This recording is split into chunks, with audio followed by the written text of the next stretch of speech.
Bismillahirrahmanirrahim. Assalamualaikum warahmatullahi wabarakatuh. Perkenalkan, kami dari kelompok 2 akan membahas epidemiologi penyakit tidak menular mengenai program pos pembinaan terpadu penyakit tidak menular di daerah kepulauan tahun 2018 sampai dengan tahun 2020. Nah, adapun anggota kelompok dari kelompok 2 yaitu saya sendiri, Insyira Samra, teman saya Nur Anissa Ridwan dan Nur Nadita Sapitra.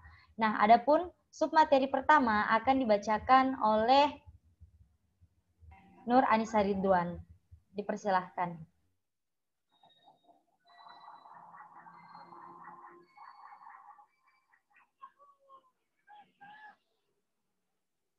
Bismillah, baik langsung saja.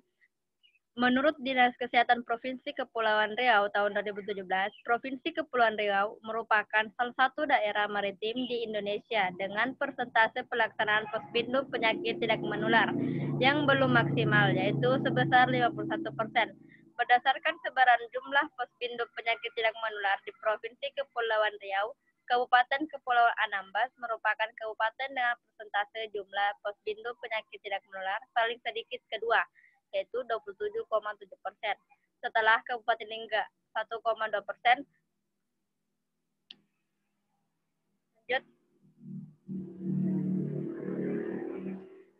Berdasarkan hasil studi pendahuluan yang dilakukan di Dinas Kesehatan Pengendalian Penduduk dan Keluarga Berencana Kepulauan Anambas, diketahui sejak tahun 2015 terdapat 15 posbindu penyakit tidak menular dengan status 9 aktif dan 6 tidak aktif.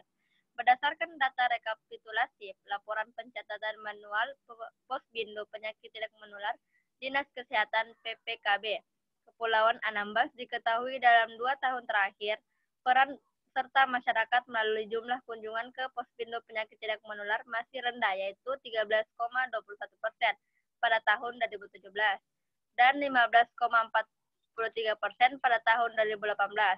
Jika dibandingkan dengan target kunjungannya, yaitu sebesar 100%. Sebagian besar 65,3% peserta posbindu penyakit tidak menular yang adalah masyarakat lanjut usia atau lansia.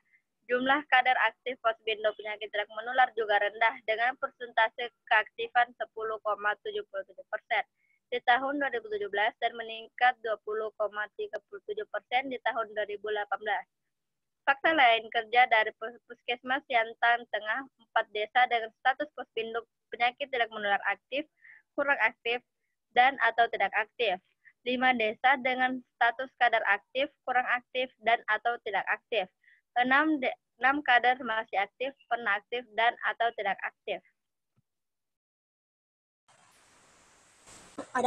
Adapun faktor risiko yaitu faktor usia. Faktor usia sebagian besar 65,3% peserta posbindu penyakit tidak menular yang adalah masyarakat lanjut usia atau lansia.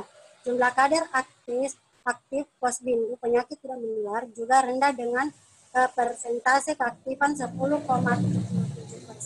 di tahun 2017 dan meningkat 20,37% di tahun 2018.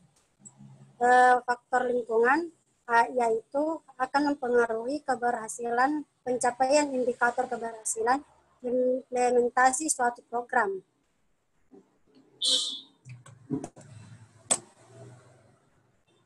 Upaya pencegahan dan pengendalian penyakit tidak menular. Upaya pencegahan dan pengendalian penyakit tidak menular atau PTM lebih ditujukan kepada faktor risiko yang telah diidentifikasi. Salah satu upaya dalam pengendalian dan pencegahan pada penyakit tidak menular adalah dengan dibentuknya pos pembinaan terpadu penyakit tidak menular, yaitu posbindu penyakit tidak menular. Dengan dasar hukum yaitu pada Peraturan Menteri Kesehatan Republik Indonesia Nomor 71 Tahun 2015 tentang penanggulangan penyakit tidak menular. Posbindu penyakit tidak menular merupakan upaya pencegahan dan pengendalian melalui deteksi dini faktor risiko penyakit tidak menular yang bersifat upaya kesehatan berbaris masyarakat atau UKBM. Posbindu penyakit tidak menular memiliki tujuan untuk meningkatkan peran serta masyarakat dalam pencegahan dan penemuan dini faktor risiko penyakit tidak menular.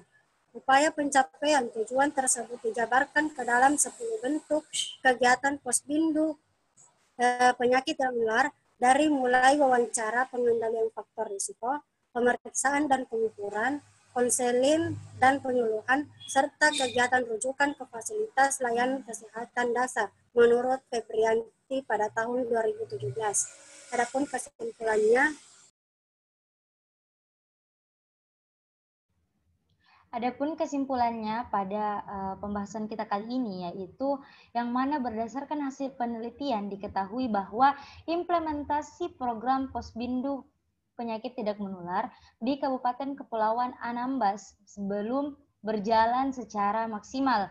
Terlihat dari aspek-aspek standar dan sasaran program, sumber daya, komunikasi antar organisasi dan agen pelaksana, karakteristik agen pelaksana, aspek lingkungan dan pelaksana dan di posisi pelaksana yang masih memiliki ketidaksesuaian dengan petunjuk teknis yang ada. Butuh komitmen bersama dan kerjasama lintas sektoral untuk maksimal implementasi program Posbindu penyakit tidak menular. Nah, keterbatasan dalam penelitian ini antara lain belum membahas secara lebih lanjut terkait faktor budaya masyarakat kepulauan yang berpengaruh terhadap implementasi program. Nah, rekomendasi yang dapat diberikan dari hasil analisis literatur ini kepada peneliti yaitu perlu dilakukan penelitian dengan metode kuantitatif terhadap faktor yang mempengaruhi implementasi program Posbindu penyakit tidak menular di wilayah kepulauan. Nah, cukup sekian presentasi dari kami kelompok 2. Lebih dan kurangnya mohon dimaafkan. Akhir kata kami ucapkan Assalamualaikum warahmatullahi wabarakatuh. Waalaikumsalam warahmatullahi wabarakatuh.